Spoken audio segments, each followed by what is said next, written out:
तो अभी आपकी मैं जनरल एंट्रीज के डाउट्स ले रहा हूँ, वो आपको मैं बताता हूँ। देखिए, एक ये डाउट पूछा गया है, ये वाला मैं डाउट बाद में लेता हूँ, 2 मिनट पहले मैं एक दूसरा वाला लेता हूँ। ये पहले एक हमारा ये ट्रांजेक्शन है जिसका नाम है goods of 10,000 were destroyed by fire and insurance company paid ₹6,000 in full settlement. ये जो ट्रांजेक्शन है ना, goods of ₹10,000 destroyed by fire, इससे समझते हैं अपन कैसे करना है। तो मैं यहाँ पे ले रहा हूँ उस ट्रांजेक्शन को। आप लोगों को ये दिखा क्या जो मैंने अभी दिखाने की कोशिश की? नहीं दिखा हुआ यार वो स्क्रीन पर। मैंने ये ट्रांजेक्शन लिया, ये वाला एक क्वेश्चन मुझसे पूछा गया, goods of ₹10,000 destroyed by fire, insurance company ने 6,000 पे किया फुल सेटलमेंट। ये एक डाउट पूछा है मेरे से, ठीक है। तो मैं यहाँ पे आ रहा हूँ, मैंने एक यहाँ पे ट्रांजेक्शन बनाया, goods of ₹10,000 were destroyed by fire. पहले तो एक ट्रांजेक्शन ये है, देखिए ये सब कुछ ट्रांजेक्शन, एक क्वेश्चन सपोज ये goods of destroyed by fire. फिर दूसरा ट्रांजेक्शन है,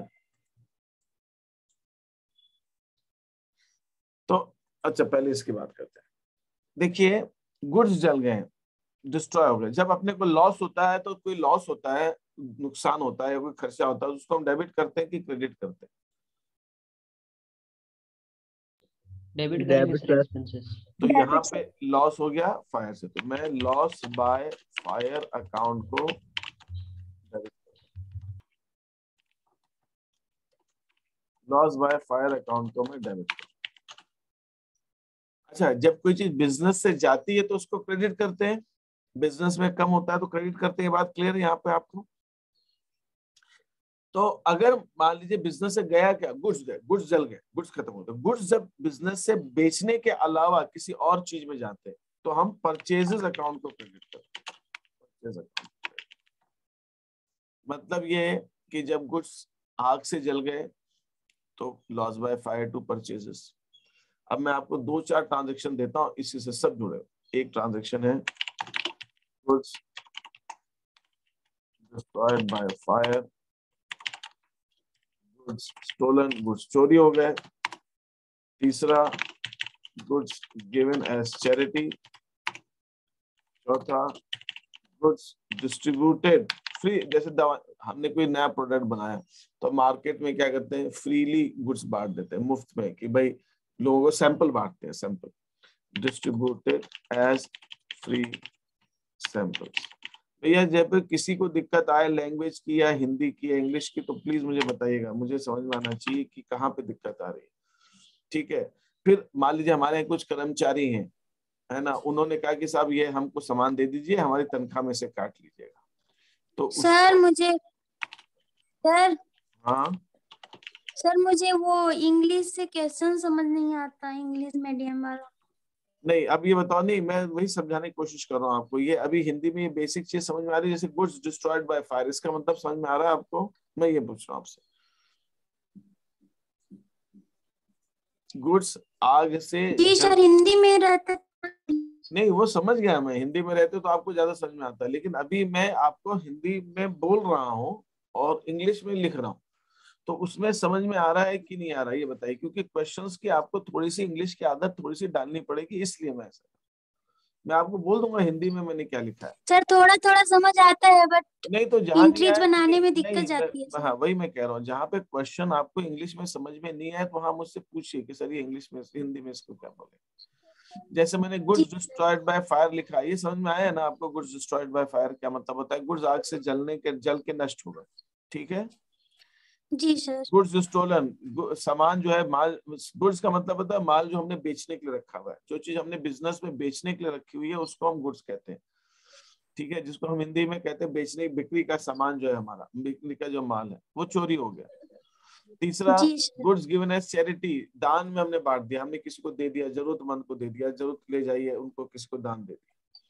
goods distributed as free samples, free samples का मतलब होता है कि हमने मुफ्त उनको एज अ सैंपल बांटा लोगों को, कि लोग यूज इस्तेमाल करेंगे तो उनको समझ में आएगा कि ये कैसा है, कितना है, तो उससे वो खरीदेंगे, तो हमने फ्री में सैंपल बांटा। फिर गुड्स सैलरी की तरह दे दी। कुछ हमारे कर्मचारी हैं जो काम करते हैं, उन्होंने कहा कि भाई हमें सामान दे दीजिए थोड़ा सा, उन्होंने तनख्वाह अपनी सामान के रूप में ले ली, तो goods given as salary, salary की तरह। ये कुछ चीजें, ठीक है। जी सर। इसके अंदर किसी को कोई प्रॉब्लम इनमें क्वेश्चंस में, यहाँ तक जो मैंने बताया? No sir. No sir. नहीं है ना? अच्छा, गुड्स सैलरी दे दी, गुड्स फ्री सैंपल दे दिए, गुड्स चैरिटी दे दिए, गुड्स स्टोल चोरी हो गए, और ये आग में जल गए। मैं अभी से 5 की बात करूँ। अगर मुझे इनकी जनरल एंट्री करनी है तो पहले वाले केस के अंदर मैं लॉस बाय फायर अकाउंट को डेबिट करूंगा। लॉस बाय फायर का अकाउंट का मतलब हो गया डेबिट हो जाएगा पहले वाले केस में, अगर पहली एंट्री। तो इसका मतलब क्या हुआ, गुड्स आग से हुए नुकसान खाते को डेबिट करेंगे, अग्नि से नुकसान खाते को डेबिट करेंगे, और परचेजेस अकाउंट को क्रेडिट करेंगे। ये एक समझ में आ गया, ये पॉइंट, पहला ट्रांजैक्शन ये। दूसरा, गुड्स स्टोलन, गुड्स चोरी हो गए, तो वो लॉस बाय फायर था, इसको हम बोलेंगे लॉस बाय थेफ्ट। थेफ्ट माने चोरी। Loss by theft account debit करेंगे और हम परचेजेस अकाउंट को क्रेडिट करेंगे। हम परचेजेस अकाउंट को क्रेडिट करेंगे। मुझे बताइए कि इन दोनों ट्रांजैक्शंस में, इन दोनों एंट्रीज में किसी को कोई कंफ्यूजन या प्रॉब्लम तो नहीं है? No sir. No sir. No sir. Hindi वालों को भी नहीं है, इंग्लिश वालों को भी नहीं है, किसी को नहीं है ना?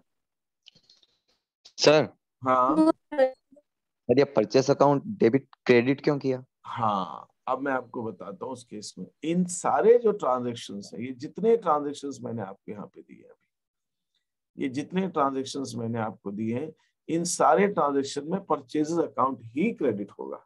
क्यों होगा उसकी मैं बात करता हूँ आपसे, मैं बताता हूँ आपको, ठीक है। सारे ट्रांजैक्शन में होगा, ठीक है। अब देखिए क्या होता है कि आपको समझ में आना चाहिए कि गुड्स क्या होते हैं। गुड्स समझते हैं? गुड्स मैंने आपको बताया, गुड्स क्या होते हैं। गुड्स होते हैं बिक्री का सामान, जो हमने बेचने के लिए सामान रखा होता है ना बिजनेस में, उसको हम गुड्स कहते हैं, ठीक है। बिक्री का सामान, एक सेकेंड, है ना, मैं आपको इसको बता रहा हूँ। जो हमने बेचने के लिए सामान रखते हैं उसको हम कहते हैं गुड्स, उसको हम गुड्स कहते हैं। बिक्री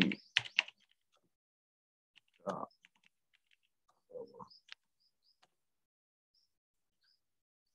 एक सेकेंड, बिक्री का सामान,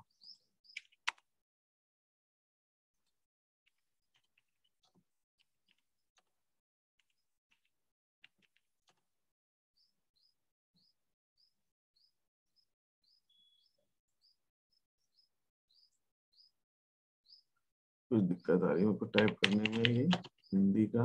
मैं सोच रहा हूँ टाइप करके आपको दिखा दूं, चल ही नहीं रहा है, तो मुझे थोड़ा सा दिक्कत आ रही है। एक बार और ट्राई कर लेता हूँ, नहीं तो फिर बाद, अब देखेंगे, नहीं हो रहा है, बाद में देखता हूँ, ठीक है। मैंने यहाँ पे गुड्स बिक्री का सामान, जैसे कि मान लीजिए आप किसी कपड़े की दुकान पे जाते हैं। अच्छा, मुझे कोई बता सकता है कि कपड़े की दुकान पे गए, क्लॉथ स्टोर, क्लॉथ शॉप या क्लॉथ शॉप ले लेते हैं, क्लॉथ स्टोर या क्लॉथ शॉपिंग की बात। इसमें क्या क्या आपको दुकान में क्या क्या चीज दिखती है, कोई मुझे बताए, क्या क्या दुकान में होता है, क्लॉथ कपड़े की दुकान पे क्या क्या दिखता है आपको वहां पे? हाँ बताइए सर। कपड़े, कपड़े दिखेंगे, क्लॉथ फॉर सेल, बेचने के लिए जो उन्होंने कपड़े रखे हैं वो दिखेंगे, और क्या दिखेगा आपको? अरे भाई, कपड़े किसी रैक में रखे होंगे, फर्नीचर अलमारी में रखे होंगे, फर्नीचर, फर्नीचर भी होगा भाई, कपड़े जमा के रखे होंगे ना कहीं पे। और क्या हो सकता है दुकान में? फर्नीचर और डेस्क, डेस्क हो सकती है, हाँ, फर्नीचर के साथ डेस्क भी आ गई। चलिए, फर्नीचर डेस्क मैंने अलग लिख दी। अलमारी, अलमारियां वगैरह भी आ गई, अलमीरा आ गई। वर्कर्स, वर्कर मिलेंगे आपको वहां पे, काम करने वाले लोग। और ओके, और क्या मिलेगा दुकान पे? शॉप की जगह लैंड, हाँ, दुकान शॉप और बिल्डिंग, है ना, शॉप और बिल्डिंग। हाँ लैंड, हाँ हाँ ठीक है, शॉप बिल्डिंग के बाद लैंड भी लिख देता हूँ, जिसपे वो भवन बना हुआ है, बिल्डिंग बनी हुई है, वो लैंड भी तो होगी उसके। बिल्कुल सही बात है। और एक कोई सर मिरर्स। मिरर, कांच वाच आपने पहन पहन के कपड़े आप देखते हो वहां पे दुकानों पे, है ना, खड़े होके उस पे सामने मिरर्स। और बताइए। Changing room. चेंजिंग रूम उन्होंने बना रखा होगा एक अपनी दुकान में, है ना, चेंजिंग रूम बना रखा होगा। और बताएं। तो मोटे तौर पे एक तिजोरी का डब्बा होगा और ये सब चीजों की, सब चीजों ये मोटे तौर पे ये चीजें आपको उन दुकान पे मिलेगी। तो यहाँ पे जो एक चीज समझने वाली हुई है, एक सेकेंड एक सेकेंड एक सेकेंड एक सेकेंड, आज बहुत इंपॉर्टेंट दिन है भाई।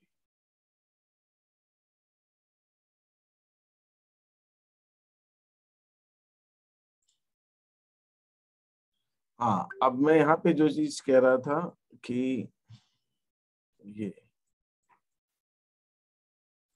ये जो सामान है ये बेचने के लिए है, और इसके अलावा ये जो दूसरा सामान आप देख रहे हैं, दूसरी चीजें जो आप बिजनेस में देख रहे हैं, ये इस्तेमाल के लिए, ये इस्तेमाल के लिए, बेचने के लिए नहीं। ये सामान बेचने के लिए नहीं है, ये उनके इस्तेमाल के लिए, ठीक है। और ये जो एक तीसरी चीज आप देख रहे हैं जिसमें वर्कर्स आपने बताया, ये वर्कर्स भी उसके पास दुकान मिलेंगे, लेकिन इनको हम अकाउंट्स में नहीं दिखाते, अकाउंट्स में हम शो नहीं करते, ठीक है। तो ये तीन चीज हो गई। तो ये तो है फॉर सेल, ये बेचने के लिए। ये क्या है? ये फॉर यूज, ठीक है। ये not shown in accounts, accounts में हम इसको शो नहीं करते, क्योंकि इसको हम पैसे में नहीं निकाल सकते कि वर्कर्स कितने रुपए के। तो ये जो बेचने वाला सामान है, जो हमने बेचने के लिए रखा हुआ गुड्स, इसको हम गुड्स कहते हैं। जो बेचने का सामान है इसको हम गुड्स कहते हैं। These are called as goods. Goods क्या है? जो बेचने का सामान हमने रखा हुआ है दुकान पे, उसको हम गुड्स कहते हैं। और जो बेचने का सामान नहीं है उसको हम क्या कहते हैं? इसको हम क्या कहते हैं? दिखाते तो इसको भी है अकाउंट्स में, बिल्कुल दिखाते हैं, इसको लिखते हैं, इसको हम एसेट्स कहते हैं, बिल्कुल इसको हम एसेट्स कहते हैं। इवन गुड्स भी एसेट्स ही होती है, गुड्स भी एसेट्स में आती है जब हम, मैंने अकाउंटिंग, लेकिन यहाँ पे आपको ध्यान रखना है कि मेनली हम जब नॉर्मल ऐसी एसेट्स की बात करते हैं जो बिजनेस यूज करता है, वो एसेट्स में फर्नीचर, डेस्क वगैरह सब चीज आ जाती है। और जो बेचने का सामान है उसको हम गुड्स कहते हैं। यहाँ पर किसी को कोई प्रॉब्लम, किसी को कोई कंफ्यूजन है यहाँ तक? No sir. No sir. अब बिजनेस में जो गुड्स होते हैं, बिजनेस में जो गुड्स, जैसे दवाई की दुकान पे आपके, दवाई की दुकान में क्या मिलेगा? दवाई की दुकान पे अगर आप जाते हैं तो हाँ, तो दवाई की दुकान पे आपको बहुत सारी चीजें मिलेंगी। दवाई की दुकान पे भी फर्नीचर मिलेगा, वहां भी डेस्क मिल सकती है, वहां भी अलमीरा मिल सकती है, वहां पे शॉप बिल्डिंग हो सकती है, वहां पे लैंड हो सकता है, और वहां पे instead of this, instead of cloth, वहां पे दवाइयां होंगी, मेडिसिन होगी। तो दवाई की दुकान के लिए जो दवाइयां उन्होंने बेचने की रखी हैं वो गुड्स हो गए, और जो बाकी की चीजें हैं वो उनका सामान हो गया, ठीक है, वो उनका एसेट्स हो गए। ये चीज ध्यान में रखनी है। अब मैं आप, हाँ बोलिए। सर वो दवाइयों के अलावा जितने भी ये अलग फर्नीचर, डेस्क वगैरह फिक्स्ड एसेट्स होंगी? ये फिक्स एसेट्स होंगे, ये फिक्स एसेट्स होंगे, बिल्कुल ये फिक्स एसेट्स, ठीक है, ये बिल्कुल फिक्स एसेट्स होंगे, ठीक है।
तो अब मैं आपसे क्या कह रहा था कि जो गुड्स होते हैं बिजनेस के, जो गुड्स होते हैं, वो गुड्स जो होते हैं बिजनेस में, जो हम गुड्स बेचने के लिए खरीदते हैं, जो हम गुड्स बेचने के लिए बनाते हैं, उनके हम अलग अलग अकाउंट बनाते हैं। एक अकाउंट हम बनाते हैं जिसका नाम है परचेज अकाउंट, एक अकाउंट हम बनाते हैं जिसका नाम है सेल्स अकाउंट, एक अकाउंट हम बनाते हैं जिसका नाम है परचेज रिटर्न्स अकाउंट, एक हम बनाते हैं जिसका नाम है सेल्स रिटर्न्स अकाउंट, और एक अकाउंट हम बनाते हैं जिसका नाम है स्टॉक।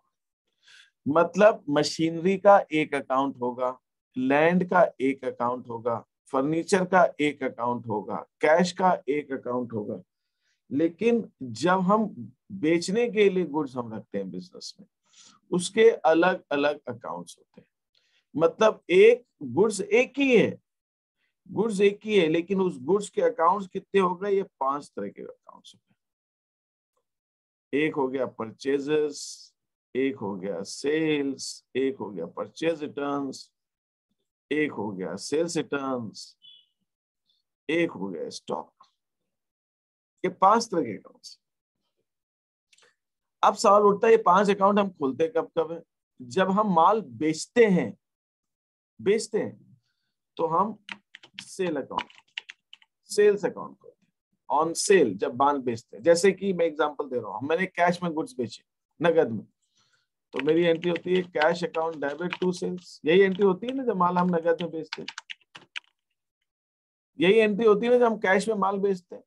Yes sir. जब हम उधार में बेचते हैं, तो जिसको उधार में बेचते हैं डेटर बोलते हैं उसको, डेटर, या फिर मैं चलो कस्टमर भी लिख देता हूँ। डेटर या कस्टमर अकाउंट डेबिट करते हैं और सेल्स अकाउंट को क्रेडिट करते हैं जब मैं उधार में बेचता हूँ। लेकिन ध्यान देने वाली बात यह है कि जब भी मैं माल बेचूंगा तो सेल्स अकाउंट तो क्रेडिट ही होगा।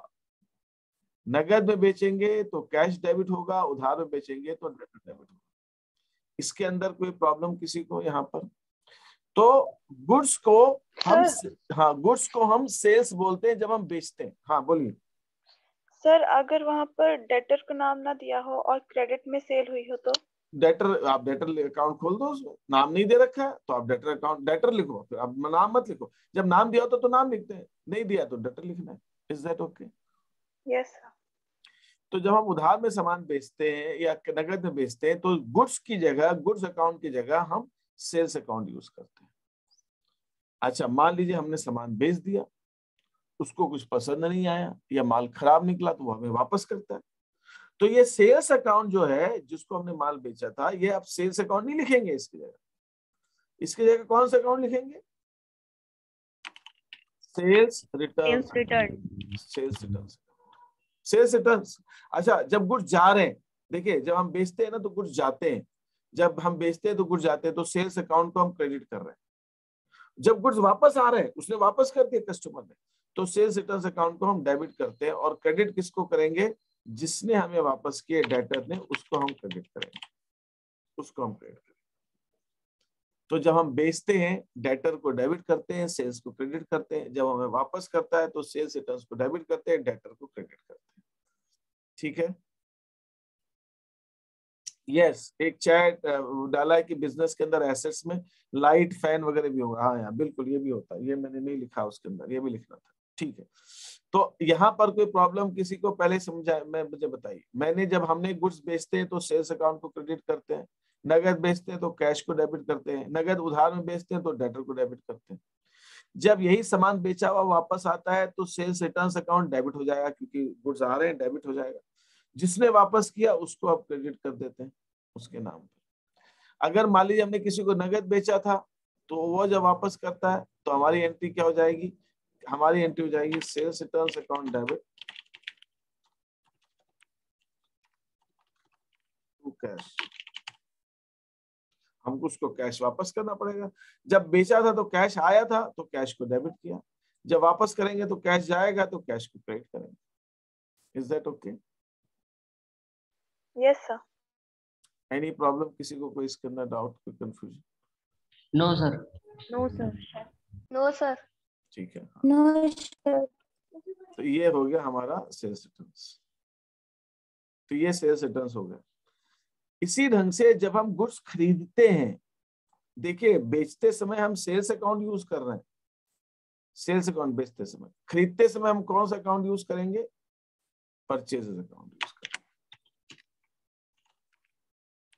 खरीदते समय परचेज अकाउंट, जब खरीदेंगे तो गुड्स आ रहे हैं तो हम परचेज अकाउंट को डेबिट करते हैं, परचेज अकाउंट को डेबिट करते हैं।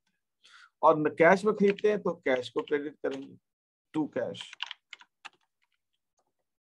जब हम गुड्स उधार में खरीदेंगे तो हम purchase account debit to creditor, to creditor. Purchase account debit to cash, ठीक है, purchase account debit to cash, purchase account को डेबिट करके कैश को क्रेडिट करते हैं, ठीक है। जब हम बेचते हैं गुड्स, सॉरी खरीदते हैं, जब उधार में खरीदते हैं तो परचेज अकाउंट को डेबिट करेंगे और क्रेडिटर को क्रेडिट करेंगे, ठीक है। अब बताइए इसके अंदर कोई डाउट है इसके अंदर इन ट्रांजैक्शन में? तो बताइए। अभी तक जो मैंने आपको सेल्स और परचेज का बताया, इसमें किसी को कंफ्यूजन है कोई? No sir. No sir. अच्छा, जब हम गुड्स खरीदते हैं तो गुड्स आते हैं तो गुड्स को हम डेबिट करते हैं, जब खरीदे हुए गुड्स हम वापस करते हैं तो कौन सा अकाउंट यूज करते हैं? Purchase return, purchase return. Purchase return. और जब हमने खरीदा था तो क्रेडिटर को क्रेडिट किया था, जब वापस करेंगे तो क्रेडिटर को हम डेबिट करेंगे, क्रेडिटर को हम डेबिट करेंगे, creditor account debit to purchase return. हमारी ये एंट्री हुई, जब हम वापस करेंगे तो creditor account debit to purchase return, ठीक है।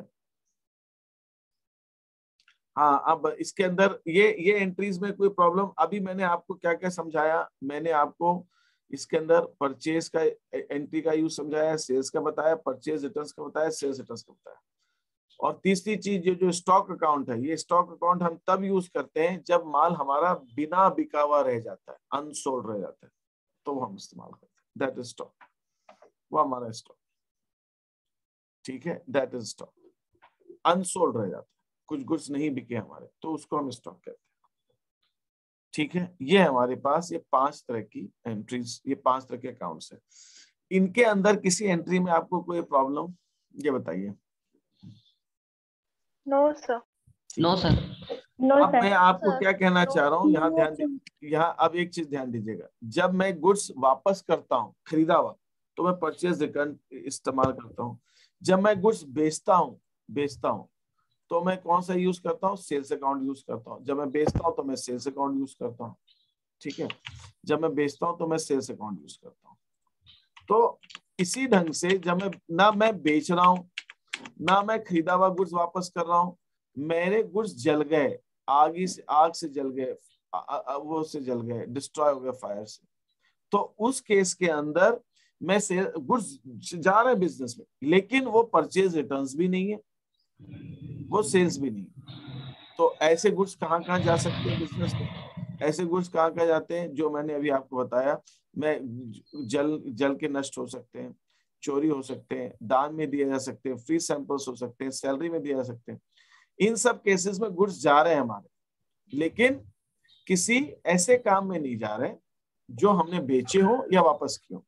तो इन सभी चीजों में हम परचेज अकाउंट को क्रेडिट करेंगे। जब लॉस बाय फायर होगा तो हम लॉस बाय फायर को डेबिट करेंगे और परचेजेस अकाउंट को क्रेडिट करेंगे। जब गुड्स हमारे चोरी हो जाएंगे तो लॉस बाय थेफ्ट को डेबिट करेंगे और परचेज अकाउंट को क्रेडिट करेंगे। जब हम दान में देंगे तो हम चैरिटी अकाउंट को डेबिट करेंगे, परचेज को क्रेडिट करेंगे। जब फ्री सैंपल्स बांटेंगे तो हम फ्री सैंपल्स को डेबिट करेंगे और परचेज को क्रेडिट करेंगे। सैलरी में देंगे तो सैलरी अकाउंट को डेबिट करेंगे और परचेजेस को क्रेडिट करेंगे। तो इन सभी चीजों के अंदर हम ये सारे अकाउंट्स डेबिट करेंगे और परचेज अकाउंट को क्रेडिट करेंगे, जैसे जैसे सिचुएशंस। इन सब केसेस में परचेज अकाउंट क्रेडिट होगा और जहां पे चीज हो रही है वो डेबिट होता है। क्यों हो रहा है ऐसा? क्योंकि ये गुड्स हैं, खरीदे हुए गुड्स हैं जो हमने बेचने के लिए खरीदे थे। जब बेचने के लिए गुड्स खरीदते हैं उसको परचेजेस कहते हैं। तो बेचने के लिए जो गुड्स खरीदे वो चोरी हो गए, आग से जल गए, दान में चले गए, फ्री सैंपल्स हो गए, तनख्वाह में दे दिए, तो वो सब अकाउंट डेबिट। इसके अंदर कोई और प्रॉब्लम किसी को? No sir. No sir. तो अब आप, अगर मैं ये 5 ट्रांजेक्शन जो आप स्क्रीन पर देख रहे हैं, इनमें से कोई 5 ट्रांजेक्शन मैं आपको दूं तो आप कर लेंगे एंट्रीज उसकी? Yes sir. Yes sir. ठीक है। अब मैंने आपको दिया था कि हमारे 10,000 के गुड्स आग से डिस्ट्रॉय हो गए, तो उसकी एंट्री हुई loss by fire account debit. उसकी एंट्री क्या हो गई? Loss by fire account debit to purchase.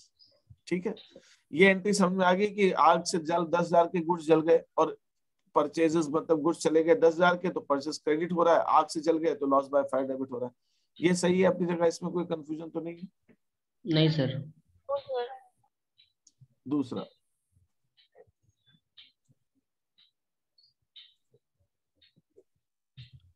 दूसरी चीज मैं आपको एक और चीज देता हूँ। Goods of ₹10,000 were destroyed by fire and insurance company accepted the claim of ₹6,000।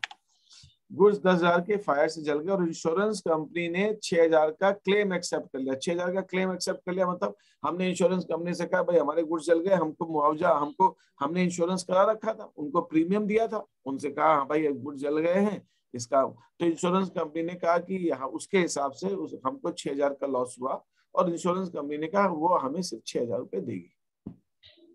ठीक है, अब मुझे बताएगा कोई कि इंश्योरेंस कंपनी हमें 6,000 देगी, अभी दिया नहीं है, एक्सेप्ट किया, एक्सेप्टेड द क्लेम, अभी पे नहीं किया, एक्सेप्ट किया, तो हमारा असल में नुकसान कितने का हुआ? एक्चुअल नुकसान कितने का हुआ? 6,000। गुड्स जले 10,000 के और इंश्योरेंस कंपनी हमें 6,000 देने के लिए मान गई है, एक्सेप्ट कर लिया। Sir 4,000 destroy. हमारा 4,000 का असल में नुकसान हुआ क्योंकि इंश्योरेंस कंपनी हमें दे रही है। तो ऐसे में हमारी जो एंट्री बनेगी, हम बनेगी लॉस बाय फायर को हम डेबिट करेंगे 4,000 से। फिर इंश्योरेंस कंपनी हमें पैसा देगी, तो इंश्योरेंस कंपनी से हमें पैसा लेना है कितना? 6,000, तो इंश्योरेंस कंपनी को हम डेबिट करेंगे 6,000 से। और गुड्स कितने के गए हमारे बिजनेस में से? हमारे बिजनेस में से जो गुड्स गए हैं वो गए हैं 10,000, तो गुड्स तो 10,000 के गए, तो परचेजेस को तो पूरे 10,000 से हम क्रेडिट करेंगे। परचेजेस को हम 10,000 से क्रेडिट करेंगे क्योंकि हमारे बिजनेस से जो गुड्स गए हैं वो 10,000 के गए हैं। इंश्योरेंस कंपनी हमें 6,000 दे रही है, हमारा असल में लॉस तो सिर्फ 4,000 का है।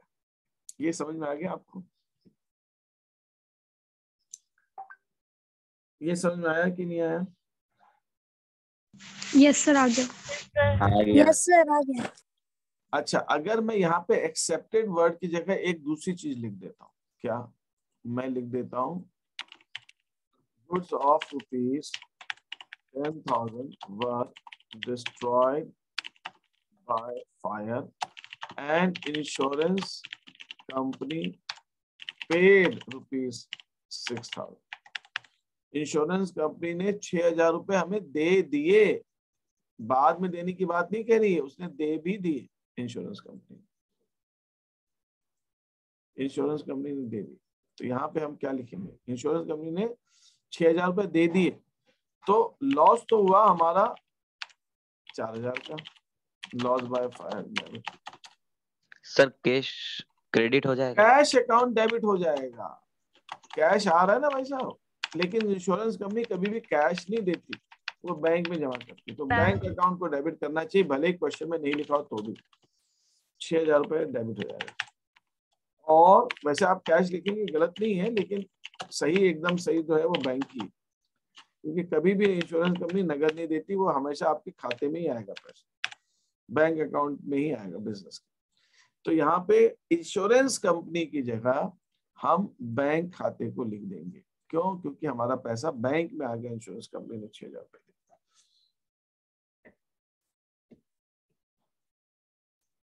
कैश अकाउंट डेबिट, हाँ आकाश पांडे ने लिख के भेजा कैश अकाउंट, बिल्कुल सही। तो यहाँ बैंक लिख देंगे हम, और कोई दिक्कत नहीं। ये हमारे ट्रांजेक्शन्स। तो आपको इन तीनों में डिफरेंस समझ में आना चाहिए। ये गुड्स डिस्ट्रॉयड बाय फायर हुए, यहाँ पे गुड्स फायर से डिस्ट्रॉय हुए, लेकिन इंश्योरेंस कंपनी ने कहा 6,000 हम दे देंगे। यहाँ पे भी गुड्स डिस्ट्रॉय हुए, इंश्योरेंस कंपनी ने 6,000 रुपए दे दिए, नगद दे दिए हम, मतलब नगद दे दिए तो भी मतलब बैंक में लिखना है। तो इन तीनों ट्रांजेक्शन्स का जो अंतर है, इन तीनों ट्रांजेक्शन्स में जो डिफरेंस आ रहा है, ये डिफरेंस आपके एकदम से दिमाग के अंदर क्लियर हो जाना चाहिए। आपको समझ में आ गया इस ट्रांजेक्शन में, इस ट्रांजेक्शन में और इस ट्रांजेक्शन में, इन तीनों में क्या डिफरेंस है? ये समझ में आया कि नहीं आया ये बताइए। Yes sir. आ गया यस सर। सर आ गया। Yes sir. Yes sir. आ गया? Yes sir. ठीक है। हाँ, तो यहाँ पर कोई प्रॉब्लम अभी यहाँ पे किसी को, और कोई चीज जो अभी तक मैंने अभी आपको बताई उसके अंदर कोई प्रॉब्लम किसी को नहीं ना? ठीक है। अच्छा, अब मैं आ रहा हूँ उसके ऊपर चैट पे। चैट पे आपने कुछ डाउट्स पूछे हैं। एक तो ये था ना, हम एक सेकंड वो व्हाट्सएप का देखा था ना मैंने, उस पे मैंने कहा वो बात एक वाला मैंने वो पहले खोल लिया था, गुड्स डिस्ट्रॉयड बाय फायर हो गया। ये शीतल ने भेजा था। शीतल तुमको समझ में आ गया ये क्या मैंने समझाया? Yes sir. ठीक है। दूसरा एक डाउट जो पूछा गया, ये भी चलिए ठीक है, अलग है इसका, और कोई कनेक्शन नहीं है, इसको मैं बता देता हूँ। रिसीव्ड ऑर्डर फॉर ₹35,000, 35,000 का ऑर्डर मिला सुजाता से। एडवांस रिसीव, लेकिन 35,000 का ऑर्डर मिला और 5,000 रुपए हमें एडवांस में मिल गए, पहले दे दिया उसने। मतलब कोई हमारी मान लो हम माल बेच रहे हैं और सुजाता हमारी कस्टमर है, वो हमारी दुकान पे आई, उसने कहा साहब यही सामान लिखा है, बोले 35,000 का सामान भेज दीजिएगा, उसने 5,000 रुपए पहले ही दे दिया। ठीक है। अब नेक्स्ट ट्रांजेक्शन, एफ ट्रांजेक्शन में क्या बोला है? सुजाता ने जो ऑर्डर दिया था 35,000 का, वो हमने एग्जीक्यूट कर दिया। एग्जीक्यूट कर दिया मतलब उसको हमने सामान भेज दिया। ई ट्रांजेक्शन में बोला उसने ऑर्डर दिया है, हमने सामान दिया नहीं है अभी उसको। एफ ट्रांजेक्शन में बोला है हमने उसके ऑर्डर के हिसाब से उसको सामान दे दिया। ये क्लियर होगी बात इतनी आपको? ये क्वेश्चन समझ में आया? क्वेश्चन क्या कह रहा है? Yes sir. Yes sir. Question क्या कह रहा है? क्वेश्चन समझ में आ गया आपको? ठीक है। तो जब सुजाता ने हमें ऑर्डर दिया है, सामान खरीदा नहीं है, तो हम एंट्री क्या करेंगे? सुजाता ने ऑर्डर दिया और 5,000 रुपए एडवांस, ऑर्डर दिया तो उसकी एंट्री नहीं होगी। सपोज मैं आपको ट्रांजेक्शन देता हूँ, सुजाता ये ऑर्डर ऑफ गुड्स ऑफ ₹40,000 का सामान का उसने ऑर्डर दिया, सिर्फ इतना लिखा है क्वेश्चन में, तो साहब इसकी कोई एंट्री नहीं होगी, ये कोई ट्रांजैक्शन नहीं है। अभी तो ऑर्डर दिया, बोलने से कुछ थोड़ी ट्रांजैक्शन हो जाता है, तो नहीं होता। उसने कुछ दिया थोड़ी है, ना पैसा दिया ना लिया, कुछ नहीं। लेकिन अगर मैं आपसे कहता हूं कि सुजाता ने ऑर्डर दिया, ये ऑर्डर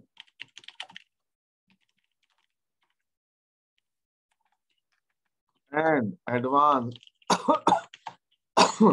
ऑफ ₹10,000, सुजाता ने 40,000 का ऑर्डर दिया और 10,000 रुपए का एडवांस दे दिया। तो यहाँ पर जो हमारी एंट्री होगी वो 10,000 रुपए की एंट्री होगी। कितनी एंट्री होगी? 10,000 रुपए। बस 40,000 से या 30,000 से हमें कोई मतलब नहीं, जब हम सामान देंगे तब एंट्री करेंगे। अभी उसने एडवांस दिया है ना अपने को 10,000 रुपए का, तो वो 10,000 रुपए के एडवांस की एंट्री होगी। ये बात समझ में आई आपको? किसकी एंट्री करनी है, किसकी एंट्री नहीं करनी है? जो ऑर्डर ऑर्डर आते नहीं की एंट्री नहीं करेंगे, ऑर्डर के साथ जो एडवांस है उसकी एंट्री करेंगे। ये बात क्लियर है ना? ये इसकी एंट्री नहीं होगी, हाँ इसकी एंट्री होगी। तो अब ये पैसा दिया, एक तरह से सुजाता ने 10,000 रुपए दिए अपने को, तो हम क्या एंट्री करेंगे? कैश अकाउंट डेबिट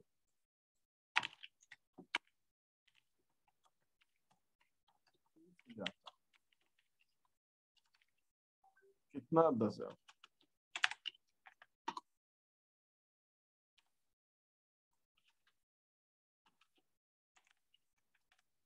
हमारी एंट्री होगी cash account debit to Sujata. Sujata से पैसे आए, cash account debit to Sujata. कुछ लोग सुजाता की जगह सुजाता एडवांस भी लिखते हैं, वो भी चलता है, लेकिन मैं सुजाता प्रेफर करूंगा कि आप सुजाता ही सिर्फ लिखिए, सुजाता एडवांस वगैरह लिखने की जरूरत नहीं। Cash account debit to Sujata. ये क्लियर हो गया आपको यहाँ पर? Yes sir. Yes sir. Yes sir. अब सुजाता को हम 40,000 रुपए के सामान देंगे, गुड्स देंगे 40,000 रुपए की। तो हमारी दूसरी एंट्री जो होगी वो होगी सुजाता अकाउंट डेबिट 40,000 रुपए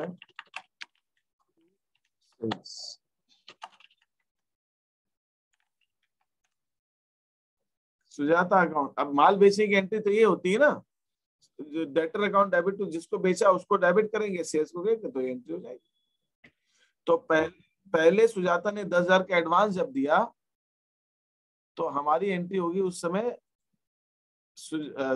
और कैश दिया एडवांस के साथ में, तो हमारी उस समय जो एंट्री होगी वो होगी ये वाली, क्या कहते हैं, cash account debit to Sujata. और जब ट्रांजैक्शन में आपको बोलेंगे सुजाता's order executed,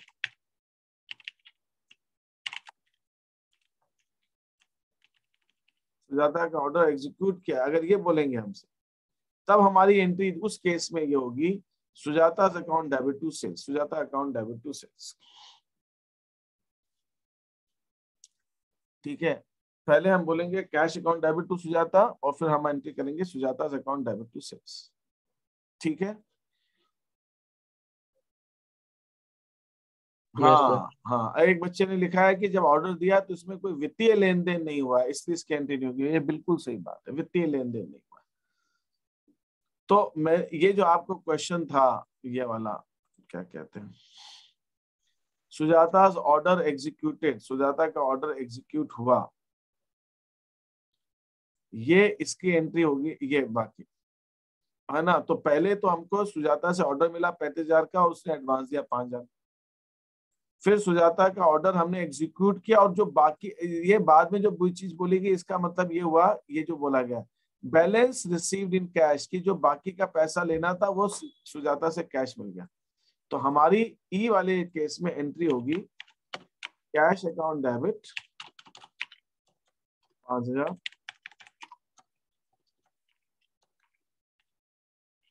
to Sujata,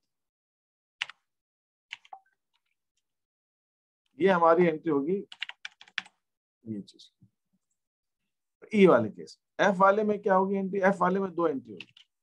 Sujata का ऑर्डर एग्जीक्यूट कर दिया तो हमारी एंट्री होगी Sujata's account debit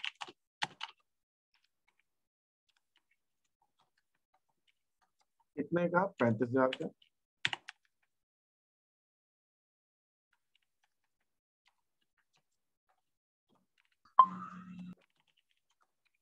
to sales account 35,000, Sujata's account debit to sales 35,000, ये एंट्री होगी। अच्छा, आपको मुझे बता सकता है इन दोनों एंट्री के बाद सुजाता से हमें कितना पैसा लेना बाकी है? 30,000। 30,000। तो ये बोला ना बैलेंस रिसीव्ड इन कैश, ये जो क्वेश्चन में बोला है बैलेंस रिसीव्ड इन कैश, मतलब बचा हुआ पैसा सुजाता से मिल गया, इसका मतलब ये हुआ। ये बैलेंस रिसीव्ड इन कैश का मतलब सिर्फ इतना है कि जो बचा हुआ पैसा है वो सुजाता से मिल गया, तो जो 30,000 रुपए लेने वो सुजाता से हमें मिल गए। तो दूसरी, अरे क्या हुआ, एक सेकेंड, मैं कहाँ कर रहा था एंट्री, ओके यहाँ पे कर रहा था। ओके, तो पहले मैंने दो एंट्रीज आपको बताई, ये कुछ प्रॉब्लम हो रही है, मैं जस्ट अ मिनट, हाँ मैं यहाँ पे आपको एंट्रीज करके बता रहा था, तो मैं यहाँ पे उस एंट्रीज को आपको बता देता हूँ और फिर हम उसको यहाँ पे एंड करेंगे। तो ई वाले ट्रांजेक्शन में जो हमारी एंट्री होगी वो होगी कैश अकाउंट डेबिट जाता, दैट इज 5,000 रुपये।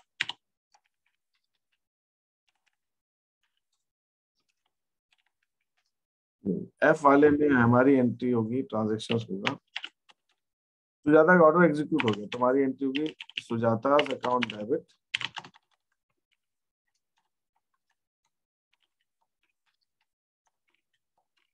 Sales account. कितने एंट्री होगी, कितने का ऑर्डर था, 35,000, तो 35,000 के सामान हमने उसको भेज दिया।